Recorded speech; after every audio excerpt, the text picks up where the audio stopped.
It was the end of yet another exhausting week. The kind of week where I was lucky if I saw more than a few hours of sleep. I had worked 80-hour weeks for the past 7 years, all to build the company from the ground up.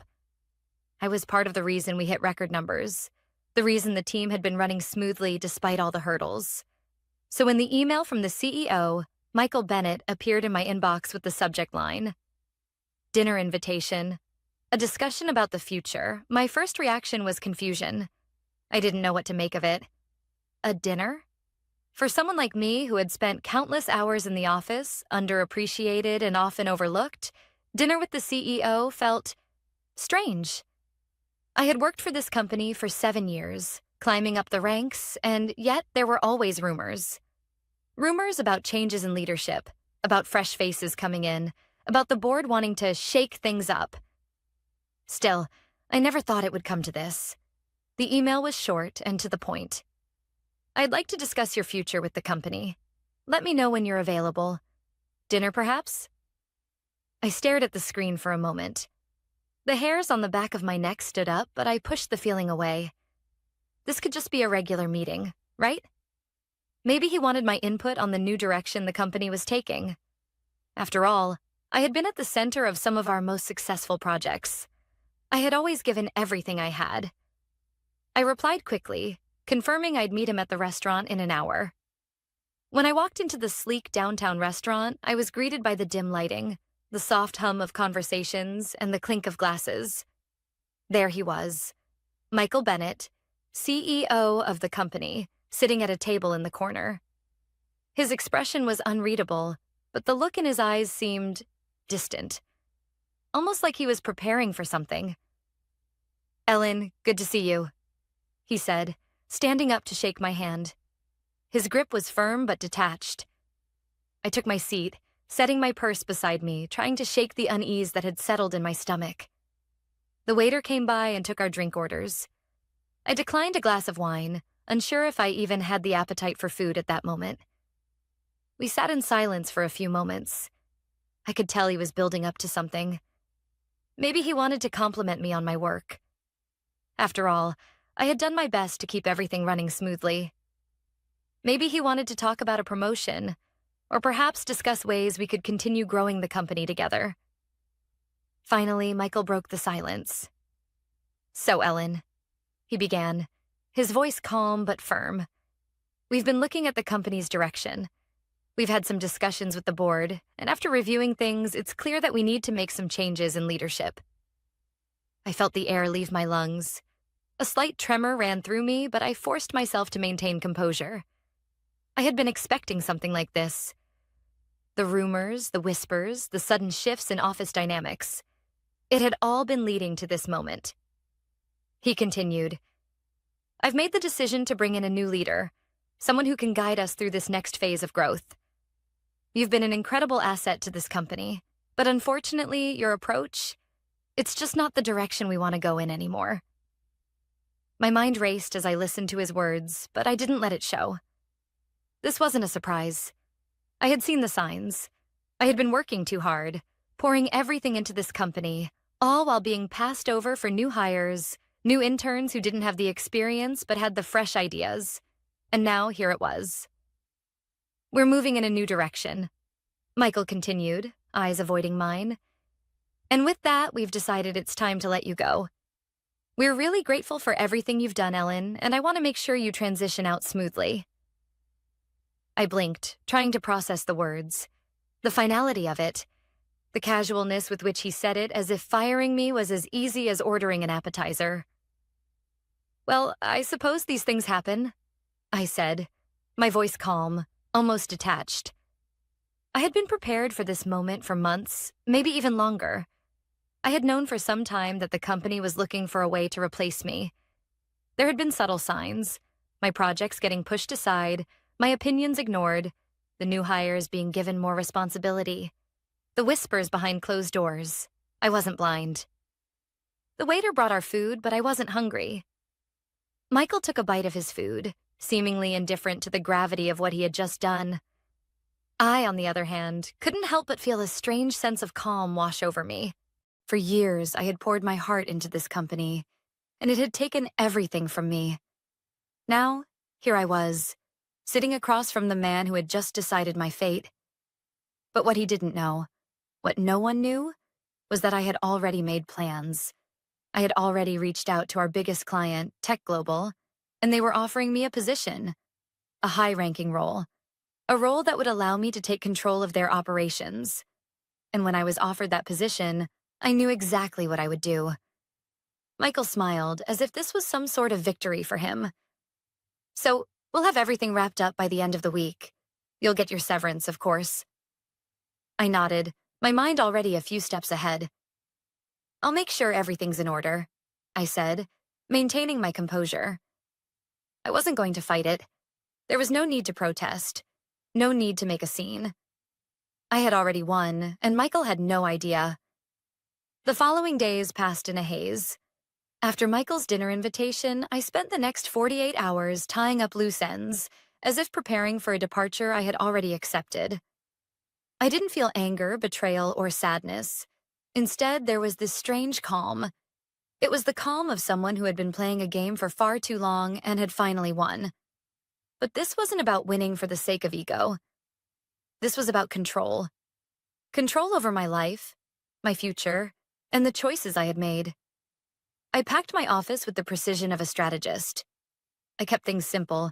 A few framed photos of my team, a few trinkets from long-forgotten conferences, and the leather-bound planner where I had documented everything I had ever done for this company. I didn't need reminders of what I had built. I had carried it all with me, quietly biding my time. By the end of the week, I was sitting in my car outside Tech Global's headquarters. The offer was official. I had signed the papers the night after Michael had let me go. They were ready for me to join their leadership team, to take the reins of the very department that I had once built from the ground up at my old company. It was everything I had worked for, everything I had wanted, without the politics, without the constant undermining. Tech Global had recognized my worth long before I had been fired, and now they were offering me a chance to prove it. I sat in the car, letting the weight of the moment settle in. In less than a week, I would be in charge. The reality of it was almost surreal, but it was also exactly what I needed. It was the perfect opportunity to finally take control of my own destiny, one that I had been denied for far too long. When I walked into Tech Global's office the following Monday, the atmosphere was different. The energy felt fresh, promising. It was the feeling I had once had when I first started my career, like anything was possible. I was introduced to the leadership team, most of whom seemed to have heard of me. Their enthusiasm was palpable. They had been watching me for years, waiting for the right time to extend the offer. The new role wasn't just about managing operations, it was about reshaping their entire approach. Tech Global wanted to dominate the market, and they wanted someone who knew how to build solid foundations while maintaining the flexibility to scale quickly. It was a challenge I was more than ready for, but there was something else on my mind, something I had been working on silently in the background. While I settled into my new role, I had been in constant contact with our biggest client, Chronotech, a company that Tech Global had been courting for a potential merger. The talks had been delicate. Tech Global wanted to secure the deal, but they hadn't quite understood the intricacies of Chronotech's operations. They didn't have the established relationship with Chronotech that I did. I had built that relationship over years of careful negotiation, trust building, and seamless collaboration. Chronotech had approached me long before I even knew I was about to be fired. They had recognized my value and had offered me a position as their chief operations officer. At first, I had hesitated. I didn't want to abandon my career at my current company just yet. But as the whispers of my termination grew louder, I knew that this was an opportunity I couldn't pass up. So I had reached out to Chronotech and told them that I would be joining them once the terms were finalized. Now it was all coming to fruition. I called Marcus, my contact at Chronotech, that morning. His voice on the other end of the line was filled with urgency. "We've been hearing some unsettling things from your old company, Ellen," he said. "They've been dragging their feet on the contract renewal, and now we're hearing rumors of an internal shakeup." I didn't flinch. "I'm aware," I said quietly. "But I think it's time we talk about moving forward with the deal." I paused, letting the weight of my words sink in. I'm officially free from my previous company, and we're ready to finalize everything. Marcus was silent for a moment. I could almost hear the gears turning in his head. Are you sure about this? The new leadership at your company?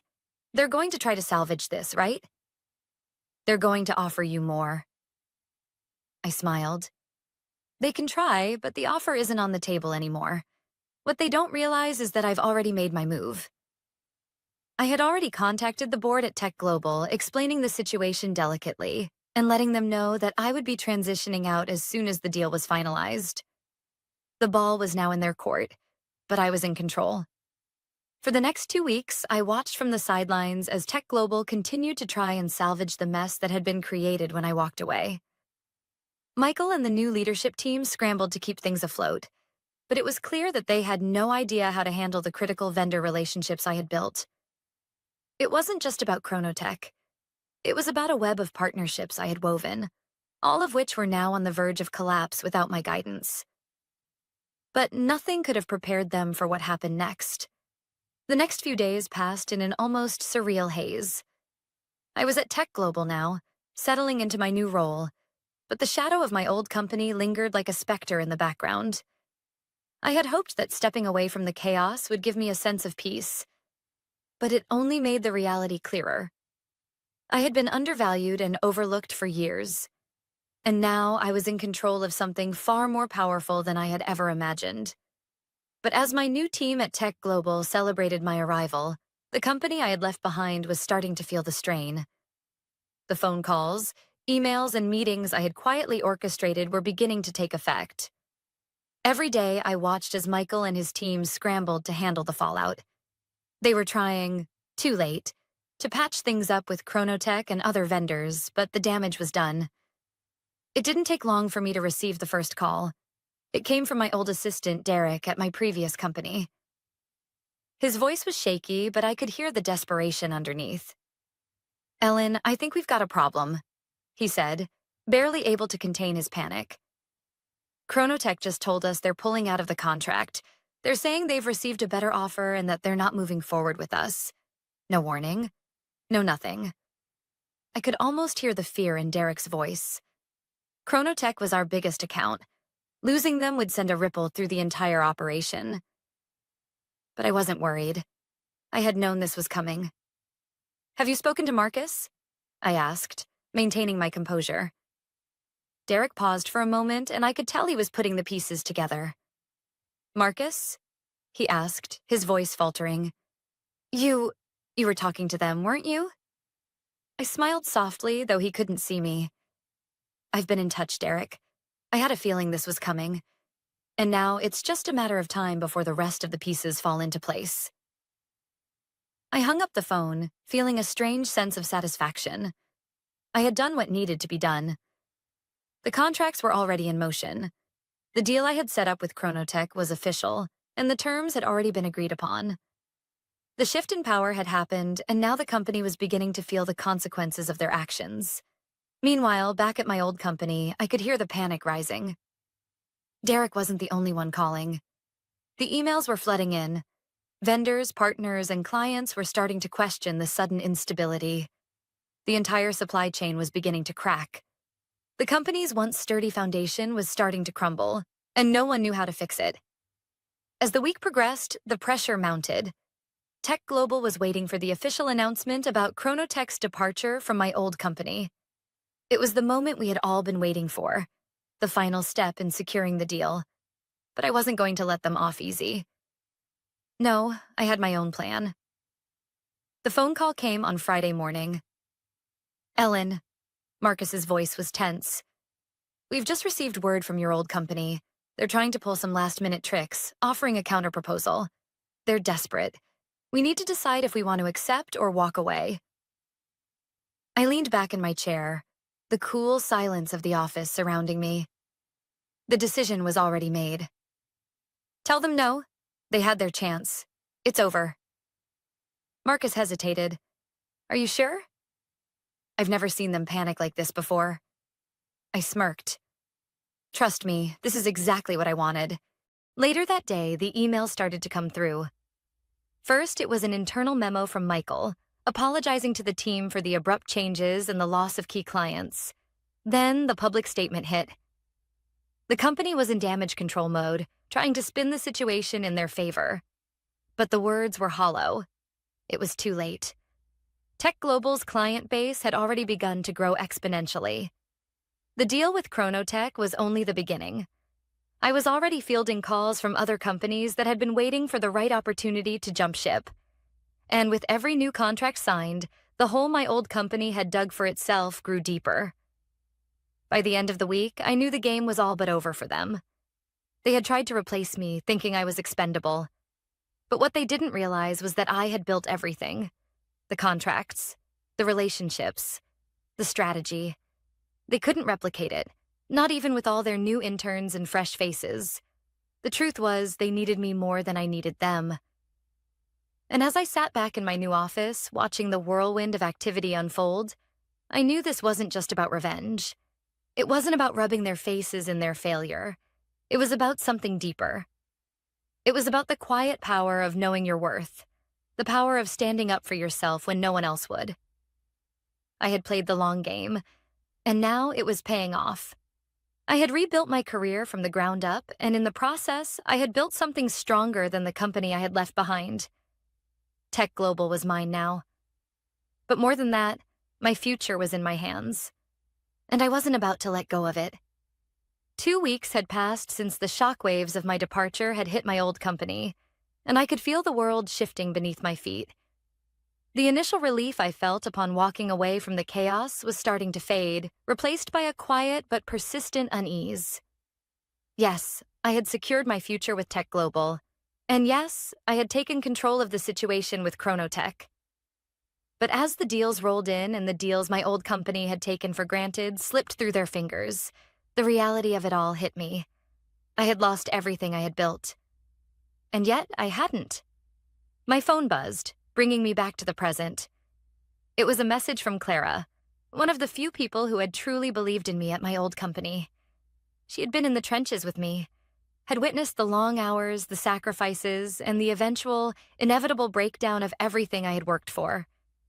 She had also seen the way Michael and the new leadership had treated me, like I was replaceable, dispensable.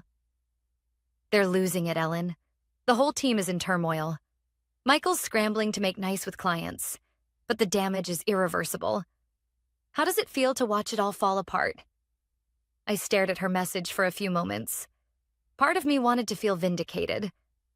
After all, I had been dismissed with nothing but a few polite words and a severance package. I had been treated like an afterthought, a cog in a machine that could be easily replaced. But seeing the aftermath, seeing how everything I had built was unraveling without me, felt different. It didn't feel like victory. It felt like closure. I texted back, "It's not about winning, Clara. It's about moving forward. It's about knowing that what I did had value, even if they never saw it." I leaned back in my chair, letting the quiet hum of the office settle around me.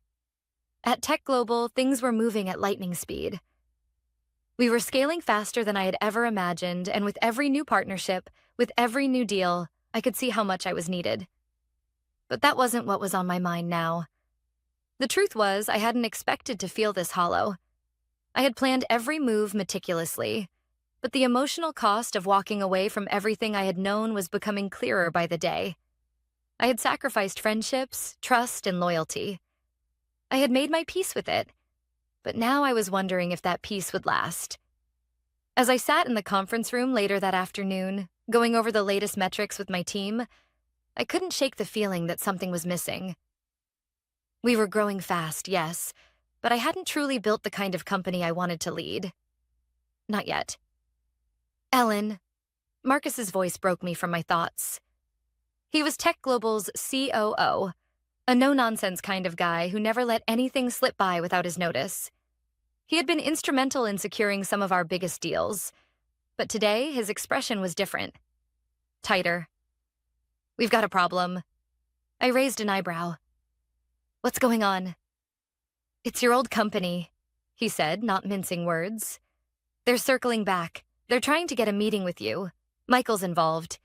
He's asking if you'll come back. They want you to lead their restructuring efforts." I froze. I hadn't expected this. I had assumed that once I left, they'd never look back, that they'd be too busy trying to patch the holes I had left behind to even think about offering me a chance to return. But here it was. They were asking for me. It was an offer I couldn't have imagined 2 weeks ago. I leaned back in my chair, my mind racing. The offer was tempting. I could go back, fix what had been broken, prove to them that they had made the biggest mistake of their lives by letting me go. I could take control of everything, reclaim the legacy they had stripped from me. But at what cost? "No," I said quietly, the answer coming to me before I even realized it. "I'm not going back." Marcus looked at me, surprised. "You sure? This could be the perfect opportunity to fix things, make things right.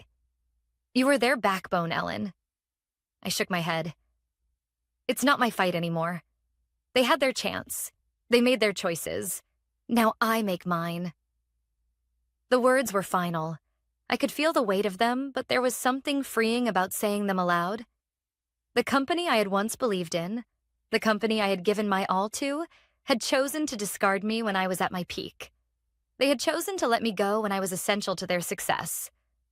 Now they wanted me back, but I had already moved on. I looked out the window, watching as the sun dipped below the skyline. The transition from one chapter to the next wasn't easy, but it was necessary. I had made my mark at my old company, but now I was building something better, something stronger. I was building a team that valued me, that saw my worth, and I was ready to take them all to new heights.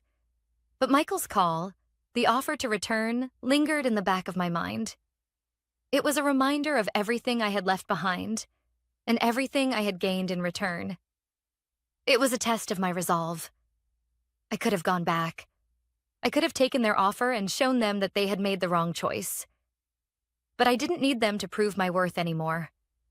Tech Global was mine now. I wasn't just a cog in their machine anymore. I was the one steering the ship. The phone buzzed again. This time it was a message from Clara. "You did it, Ellen. You built something they could never take from you. Tech Global's about to explode, and they're going to wish they never let you go." I smiled, not because I was reveling in their failure, but because I had learned something invaluable. You don't have to fight back with anger. Sometimes the best revenge is success. The morning after the meeting with Marcus, everything seemed to click into place. The relief I had been expecting after rejecting the offer to return to my old company never came. Instead, there was an overwhelming sense of clarity. I didn't need to go back. The door was closed. Now, I had something better. Control. Tech Global's board had fully backed me since I joined. Their support had been unwavering, and the recent surge in the company's stock price only reinforced the fact that the path I had chosen was the right one. But what really settled in me was the power I had to build something that wasn't just for me, but for the team that had followed me. They had believed in me, and now we were about to make our mark on the industry. Yet even as I marveled at how far we had come, I knew something was missing. There was still a piece left to put into place. The final piece of the puzzle that would secure my new role in the industry and leave no doubt that I had made the right decision. Chronotech. Our relationship had been established long before I left my old company. When I first started at Tech Global, I knew that securing Chronotech as a client would be a game changer. We had already been in talks, but it was clear that my old company had mishandled the relationship. They had taken their success for granted, assuming that loyalty and years of partnership would automatically translate into continued business.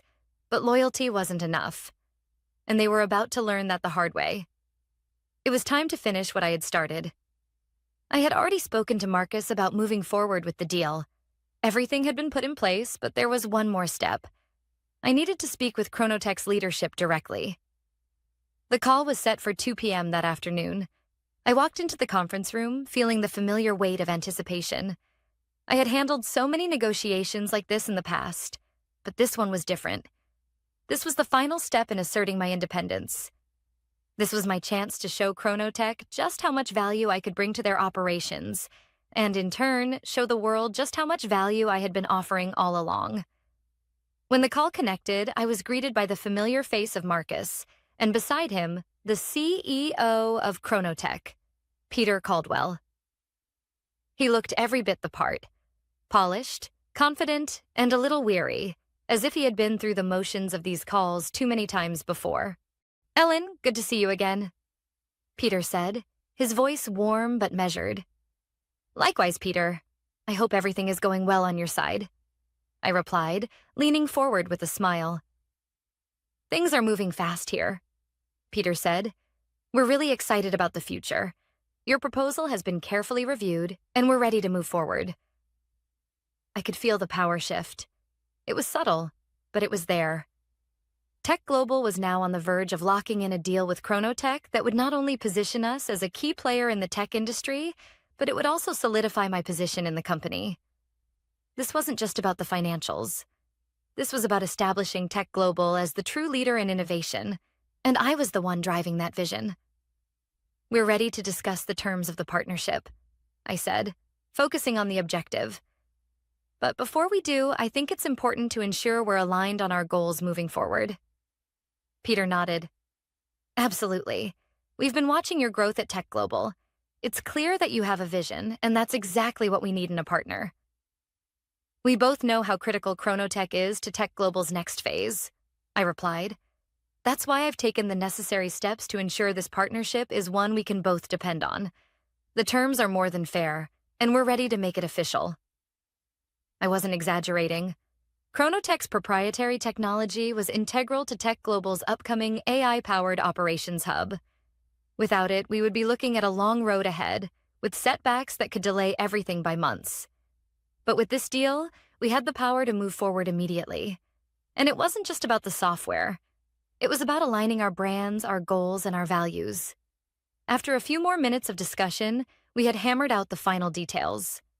Chronotech was on board, and the deal was ready to be finalized. The tension that had been building between the two companies over the past few months had melted away. "We'll send over the contracts for signatures later today," Peter said, his tone firm. "This is going to be a great partnership, Ellen." "Looking forward to it," I said, keeping my voice steady, though inside I could feel the weight of the moment. This wasn't just another deal. This was the culmination of everything I had worked for, proving to myself, to Tech Global, and to everyone who had ever doubted me that I was worth more than I had been given. The call ended, and I sat back in my chair, letting the realization wash over me. This was it. This was the moment I had been waiting for. The final piece had fallen into place. And as I looked out the window at the bustling city below, I knew that my journey was just beginning. But even as I prepared for the next steps, I couldn't shake the feeling that Michael, my old CEO, was still watching from the sidelines. He had fired me. He had thought he could replace me. But what he didn't realize was that I had been the one holding the company together. And now, as Chronotech's new partner, I had positioned myself to be the one to shape the future of the industry. The weeks that followed were a whirlwind. Tech Global was on the rise, and my role in securing the partnership with Chronotech had cemented my place as one of the most powerful people in the company. The growth was undeniable. Deals were being signed, new clients were flocking to us, and every day I saw the results of the groundwork I had laid. But even as the success built around me, there was a quiet sense of reflection that never left me. When you get everything you want, everything you've worked for, it's not the victory that stays with you. It's the cost. The people you leave behind, the relationships you've sacrificed, and the weight of the choices you've made. I had risen, and I had done it on my terms. But now, as I stood in my office, looking out over the city skyline, the question I had been avoiding was finally pushing its way to the forefront of my mind. Was it worth it? The phone rang, snapping me out of my thoughts. It was Clara. "Ellen, you're not going to believe this," she said, her voice urgent. "I just heard from Derek. They're officially announcing Michael's exit from the company." I froze, the words hitting me like a punch to the gut. Michael, the man who had fired me in that cold, dismissive dinner, was being removed from his position. The very man who had thought he could discard me like an old file was now being shown the door. "Does it surprise you?" I asked, trying to keep my tone steady. "I don't know," Clara said. "Maybe not. But it's the way it happened that's interesting." The board pulled the trigger. And you know why? It's not just the Chronotech deal. It's the fact that he couldn't keep the company afloat. The vendors are dropping off, the financials are in the red, and everyone's pointing to him as the cause. I leaned back in my chair, feeling the weight of it all. I had spent so long focusing on building my own future that I hadn't thought much about the fallout. But as I looked at the news unfolding before me, I couldn't help but feel a sense of vindication. Michael had underestimated me. He had underestimated my ability to not only survive, but to thrive. Still, the feeling was not as sweet as I imagined. There was no triumph in watching someone else fail, no satisfaction in their downfall.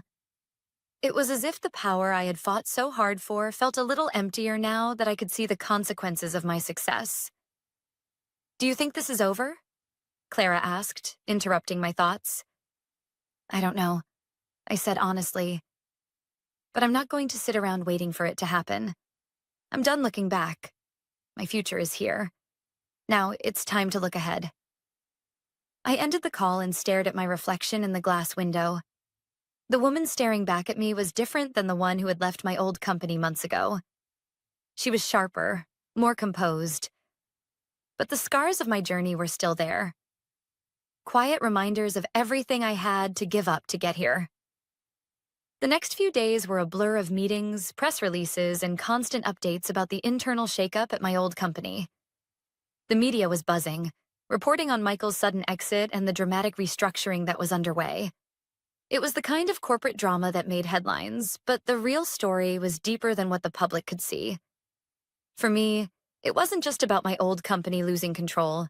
It was about what I had built in its place. Tech Global, my new home, my new foundation. And as the days went on, I realized that the true cost of my success wasn't just measured in professional terms. It was personal. At the end of the week, as I prepared to board a flight to a global conference where I would be presenting Tech Global's new vision to industry leaders, I got a message from Michelle, our legal advisor at Tech Global. It was a formal email from the board of directors at my old company. "Dear Ellen, we regret to inform you that we have reconsidered your previous offer to return. We acknowledge the value of your contributions to the company and would like to apologize for the manner in which your departure was handled. We would be honored to discuss the possibility of your future involvement with us. Sincerely, the board." I couldn't help but laugh at the irony. After everything that had happened, after they had pushed me out, humiliated me, they were now asking for my help. But instead of feeling triumphant, the email left me feeling nothing. I wasn't interested in going back. I had moved forward, and that chapter of my life was closed. I was no longer seeking validation from a company that had once been my entire world. I had built something better, something that was mine, with no need for their approval. As the plane took off, I looked out the window, feeling the weight of everything I had gained. I had lost so much along the way, but in the end, I had found something more valuable. I had found my true worth. And that was something no one could take away. When the flight landed, I was met by my team, excited for the future, eager to make their mark. And as we walked into the conference, ready to showcase the future of Tech Global to the world, I knew that I had finally arrived. Not as a product of my past company, but as the creator of something new. I didn't need them to define me anymore. I was defining myself.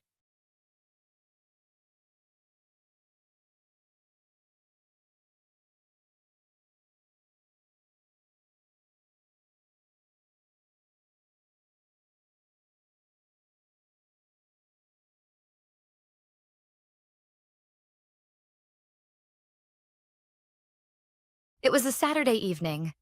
The Langford family reunion.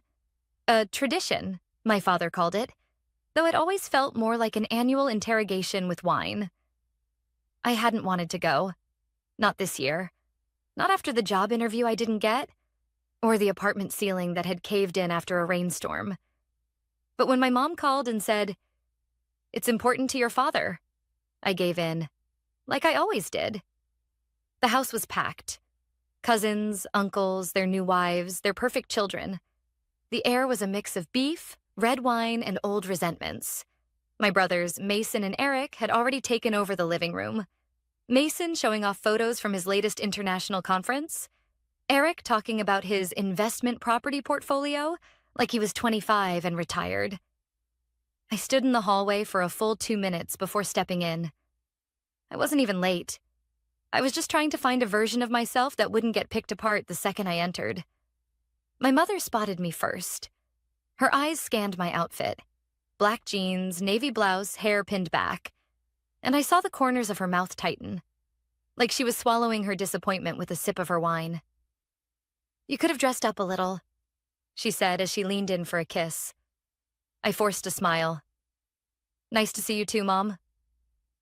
I found a quiet seat at the far end of the dining table, next to Grandpa. He gave my hand a quick squeeze, his fingers warm and a little shaky. He'd always been softer with me than the others, more observant. Dinner started harmless enough, polite conversation. "How's the weather in Chicago? Did you catch the game last week?" But the cracks began to show the moment Dad raised his glass. "To family," he said, standing tall, his voice booming with the self-importance of someone who'd never once had to question his own place at the head of the table. "To strong men who carry our legacy forward, Mason with his medical breakthroughs, Eric with his real estate empire." His eyes landed on me. The last one, the afterthought. "And Melissa," he added, voice tightening. "Still trying to figure things out, I suppose." There it was. The jab wrapped in politeness. The silence around the table was instant. No one looked up. No one said a word. It was the kind of silence that makes you feel like you're shrinking by the second. I took a sip of water. My hand didn't shake, but my chest felt like it was caving in. I opened my mouth to say something, anything, but my mother beat me to it. "If only we had 2 sons instead of you," she said casually, almost like a joke. "Can you imagine how much simpler life would have been?" And she laughed. Laughed. As if those words hadn't sliced right through me in front of 12 people. I couldn't breathe. I looked around for someone, anyone, to speak up, to say it wasn't okay. But no one moved. No one even looked surprised. That's when Grandpa's hand slammed down on the table. Hard. Everyone jumped. "Enough," he said, voice gravelly and sharp. "It is time I reveal the truth." Every head turned. Even my father looked stunned. The room, which just seconds ago had been full of passive smirks and clinking glasses, fell into an eerie, suspended quiet. The kind that precedes something irreversible. My heart was pounding. Grandpa stood up slowly. His hands were trembling now, but his voice? Steady. Steel wrapped in velvet. "There are things this family has buried for too long," he said, eyes fixed on my parents. "But I won't let you shame Melissa another second. Not when you've been hiding the truth about her since the day she was born." The words dropped like bricks. My mother's face went pale. My father didn't blink. And I just stared at Grandpa, mouth dry, hands clenched, wondering what he meant. Wondering what truth he was about to dig up in front of everyone. But whatever it was, I knew, deep down, nothing would be the same after he said it. Not for me, not for them, and not for the Langford name. You know that feeling when time doesn't just slow down? It splits? That's what it felt like when my grandfather said those words. "You've been hiding the truth about her since the day she was born." Nobody moved. Even the children, normally shielded from adult tension with iPads and dessert, were quiet, picking up on the electricity in the air. My mother looked like she'd seen a ghost. My father's face was locked in stone. "What are you talking about, Dad?" My father said finally, his tone controlled but tight. The kind of tight that covers fear. Grandpa didn't sit back down. He stood straighter, the years seeming to fall away from his frame as something fierce took over. "I mean exactly what I said. he replied. You've spent Melissa's entire life diminishing her. Not because she failed you, but because you failed her. My breath caught in my throat. I glanced across the table.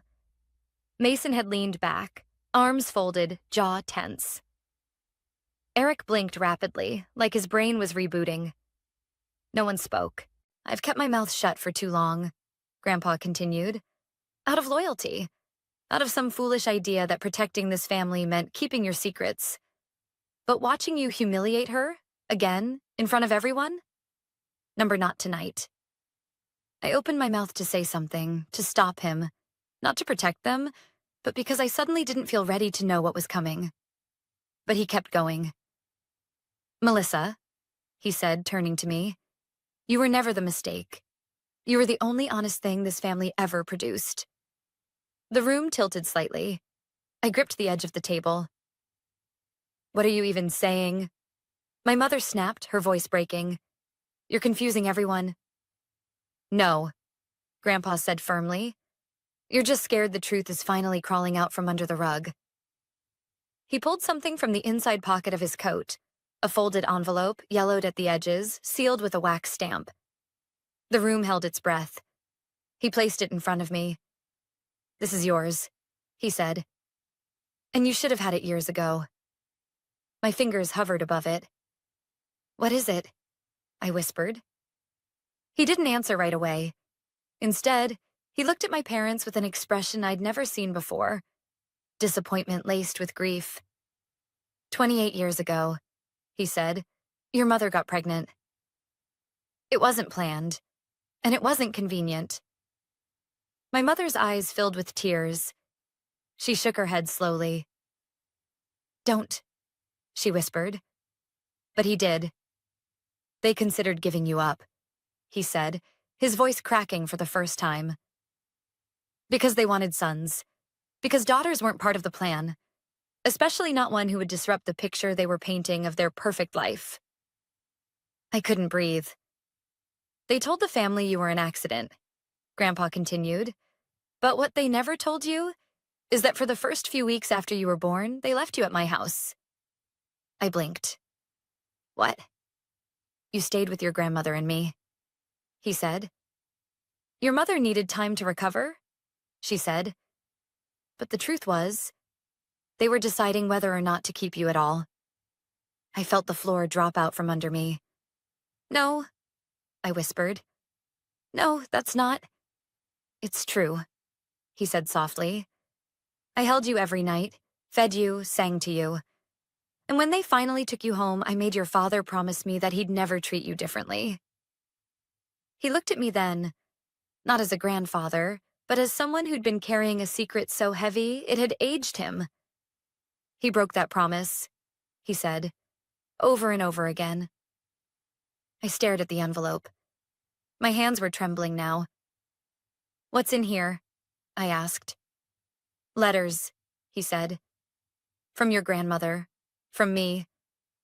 We wrote to you in those early weeks, thinking that maybe someday you'd need to know where you truly belonged. I couldn't open it. Not yet. I'm sorry I waited so long, Grandpa said. I thought maybe things would change, that they'd grow, but they didn't. And now you're grown, and it's time you knew. My father stood up abruptly. That's enough, he snapped. This is our family, Dad, not yours to meddle with. Grandpa turned to him slowly. No, Daniel, he said, steel in his voice. You gave up the right to define this family the day you made your daughter feel like an outsider in her own home. The silence that followed was like ice water. I picked up the envelope with both hands. And for the first time in my life, I realized I was holding not just paper, but proof. That I wasn't imagining the difference. That I hadn't invented the distance. That what I felt growing up, the being left out, the coldness, the conditional love, wasn't a misunderstanding. It was real. And I wasn't crazy. I was just unwanted. At least by them. Not by everyone. Not by him. That night, I didn't go back to my apartment. I couldn't. I drove for nearly 2 hours past the edge of the city, the highway lit only by intermittent street lamps and the glow of my dashboard. I wasn't running away. I just needed silence. A space big enough to hold the noise in my head. In the passenger seat, the envelope sat unopened. I'd clutched it like a lifeline as I left the dinner table, barely hearing the voices calling my name. My mother had tried to follow me out. My father didn't even stand. And Grandpa. He just watched me leave, eyes glassy but proud.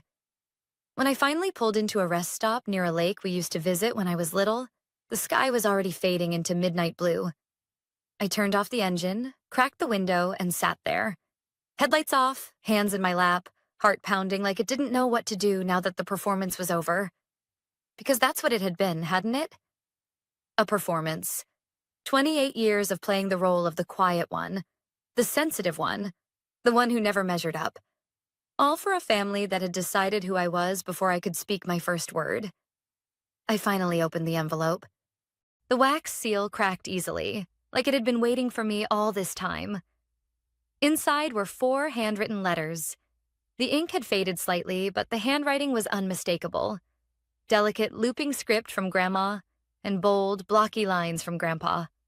The first one was dated just 6 days after I was born. Dear Melissa, we don't know where life will take you, or if these words will ever reach your hands. But we wanted you to have something that belongs only to you. The truth. My breath hitched. Right now you're asleep in the guest room crib. You have the tiniest hands I've ever seen, and you make these little sighing noises when you dream. Your mother says she's not ready. Your father says girls are a complication. But you, my dear, are pure light. I stopped reading, closed my eyes, tried to keep the sob from clawing up my throat. Because there it was. The confirmation I didn't know I needed. The truth that shattered the lie I had wrapped myself in for years. Maybe if I just try harder, they'll see me. They had seen me. And they had decided I wasn't worth keeping. I read the rest of the letters slowly, carefully, like they were relics from another world. And maybe they were. My grandmother wrote about the first time I smiled. Grandpa described taking me on long walks in the park, humming old Sinatra tunes while I stared at the trees. You looked at the world like it surprised you, he wrote once. Like everything might still turn out okay. I cried then. Not pretty, cinematic tears, but the kind that come from your ribs. The kind you can't control. The kind that taste like release.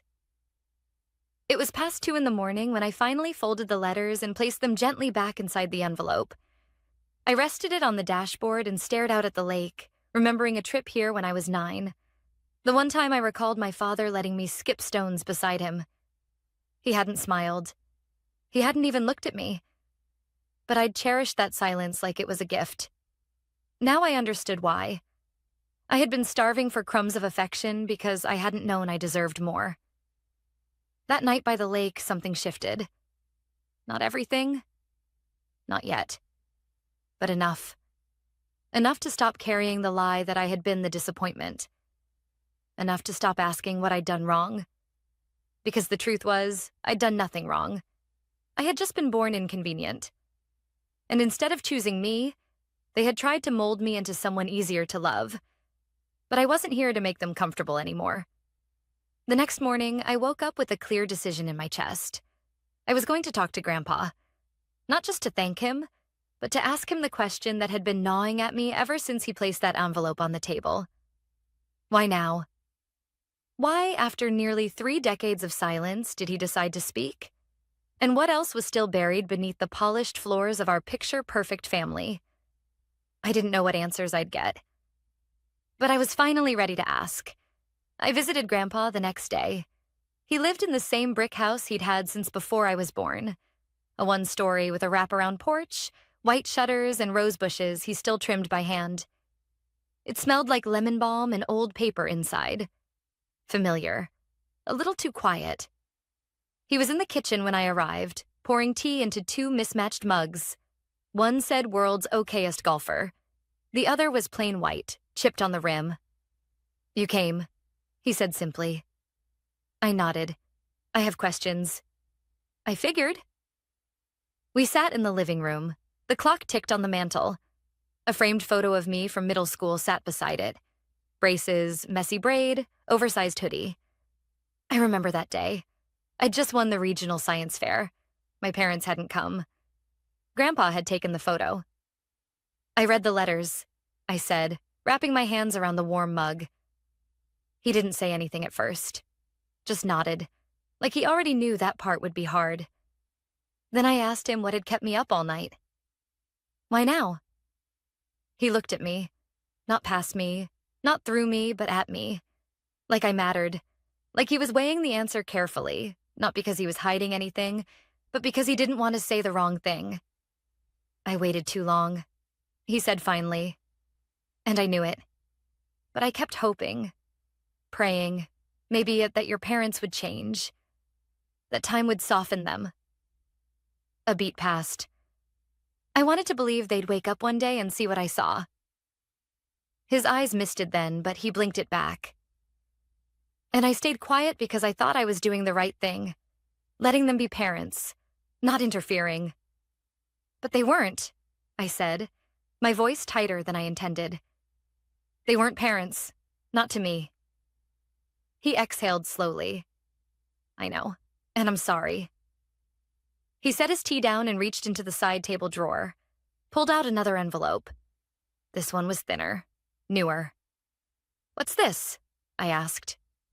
A letter I wrote a few months ago, he said. I was planning to give it to you on your birthday, but after what happened at dinner, I hesitated, then opened it. His handwriting was familiar now, sharp, precise, confident. Dear Melissa, if I could go back, I'd do everything differently. I would have told you the truth when you were old enough to ask why things felt off. I would have made sure you never blamed yourself for the way they treated you. But mostly, I would have told you more often what I thought every time I saw you. You were never the failure. You were the proof that this family could have been better. You still are. I couldn't speak. My throat closed around something soft and painful. I should have fought harder for you, he said, instead of just loving you in the quiet. I looked at him then, really looked, at the wrinkles around his eyes, at the guilt he was still trying to carry for a choice that wasn't his. You were the only one who ever tried, I said. That truth landed heavy between us. I took a breath.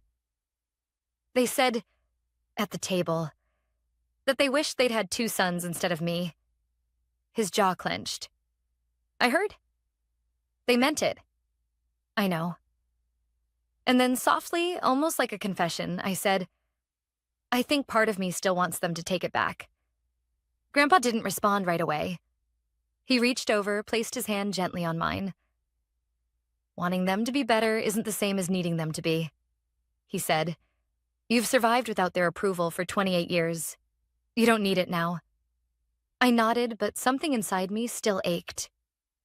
What do I do now? I asked. He gave a small, sad smile. You keep living. You build the life they never imagined you could. And when they finally look up and realize what they lost, I don't rub it in? No, he said. You won't need to. The silence will be loud enough. I stayed for another hour. We didn't talk much after that. Just sat, drank tea, watched the light shift through the windows. As I got up to leave, he walked me to the porch and said, You have a right to your anger, Melissa. Don't let anyone shame you for it. I nodded. I'm just tired of carrying it. He looked at me, calm, proud. Then set it down, but only when you're ready. Not for them, for you. I got in the car and didn't cry this time. Because for the first time in a long, long while, I wasn't just angry. I was seen. I didn't plan to go back. Not to the house, not to them. But a week after the dinner, an envelope showed up in my mailbox. No return address. But I recognized the writing immediately. My mother's. Thin, slanted script that always looked like it was trying too hard to stay between the lines. Inside was a single sheet of thick stationery, the kind she saved for holidays and people she pretended to like. Melissa, we need to speak. I'd prefer we do this in person. Sunday, 3 p.m. The house, please come. Mom. No apology, no explanation. Just the expectation I would show up. And a part of me, the old part, the conditioned part, wanted to ignore it. Wanted to throw the letter away, pretend it didn't affect me. But I couldn't. Because there was still a part of me, stubborn, unfinished, that needed to look them in the eye and ask the question that had been echoing since the night everything split open. Why didn't you choose me? When Sunday came, I wore jeans, a black sweater, no makeup. I didn't dress to impress or to soften. I dressed like myself. The front door creaked the same way it always had. Mason opened it. He didn't smile. They're in the den, he said, like he was guiding a stranger through a museum of mistakes. Eric sat stiffly on the leather couch, arms crossed, lips a hard line. My father stood near the fireplace as if he were preparing a lecture. My mother was seated in the armchair, perfectly posed, not a hair out of place. Melissa, she said, as if my name tasted bitter. I got your note, I said flatly. Sit. I didn't. I'll stand.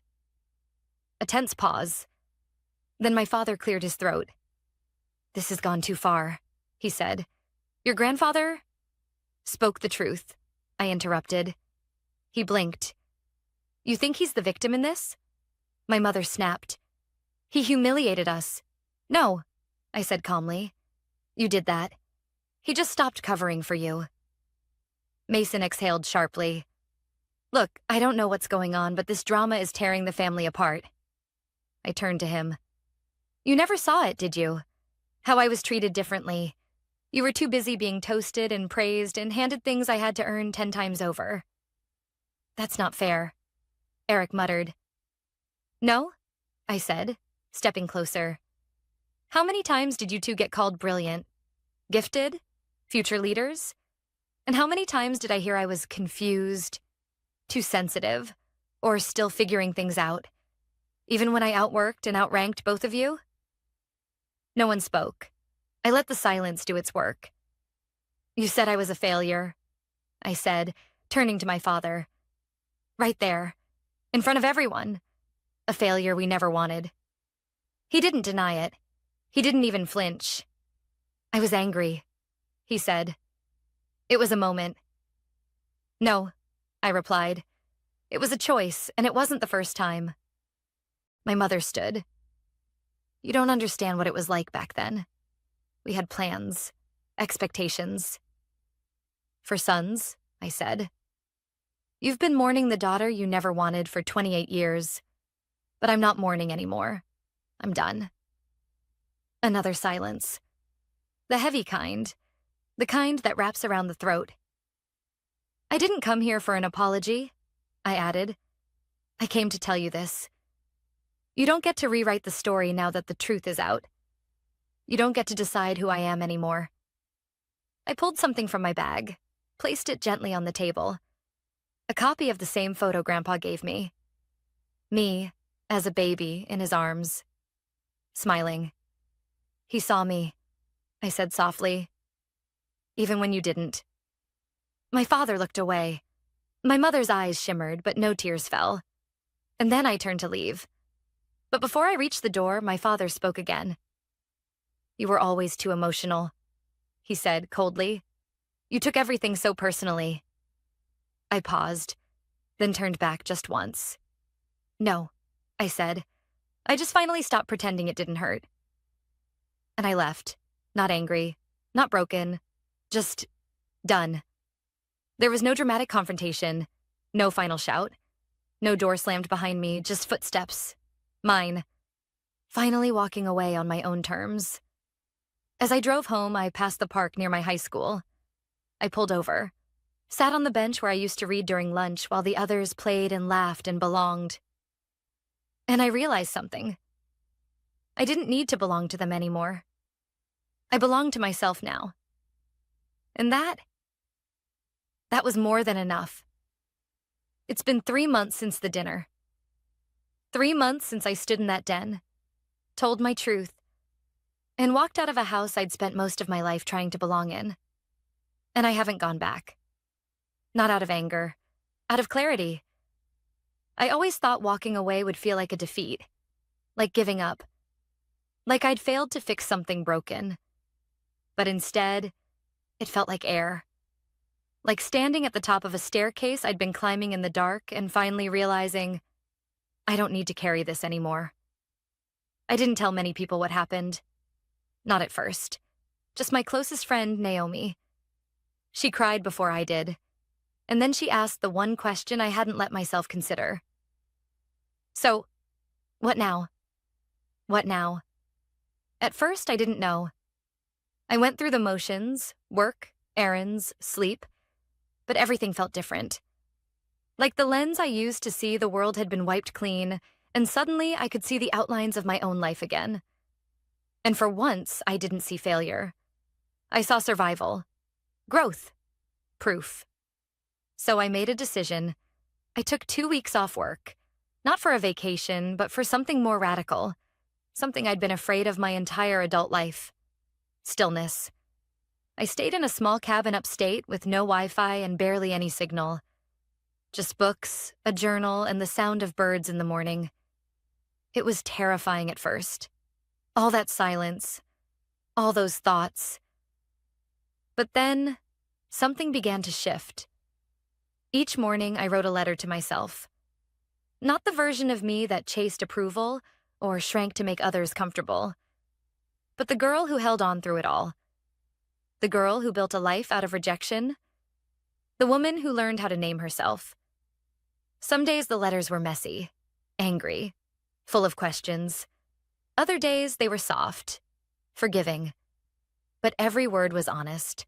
By the end of the first week, I knew I was never going back to who I had been. And on the last night, I sat by the fireplace with a blanket around my shoulders, opened my journal, and wrote, "You are not a placeholder in someone else's story. You are not a mistake. You are not broken. You are the author now." When I returned to the city, I felt like I had skin again. The day I got back, a letter was waiting in my mailbox. No return address. Just my name on the front. Melissa, in my father's handwriting. Inside was a single page. I don't know what to say.